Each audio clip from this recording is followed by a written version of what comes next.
مولایا صلی وسلم دائما ابدا علی حبیبک خیر الخلق کلہم۔ السلام علیکم، دین مبین میں خوش آمدید۔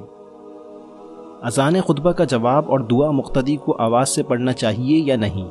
دوران خطبہ آیت درود آ جائے تو مقتدی کو درود آواز سے پڑھنا چاہیے یا نہیں؟ اور خطبے کے دوران نمازیوں کو کس طرح بیٹھنا چاہیے؟ اس کے جواب میں مفتی منیب الرحمان صاحب فرماتے ہیں، بہتر ہے کہ نمازی اذان خطبہ کے کلمات کا اعادہ اور بعد الاذان دعا آواز سے پڑھنے کے بجائے دل میں پڑھیں۔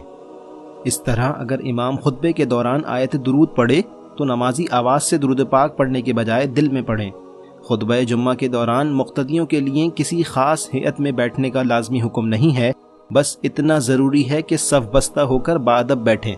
ہو سکے تو اس طرح بیٹھیں جیسے حالت تشہد میں بیٹھتے ہیں، لیکن اگر کسی کو زیادہ دیر اس طرح بیٹھنے میں دشواری ہو تو وہ جس طرح بیٹھنے میں آسانی محسوس کرے اس طرح بیٹھ جائے۔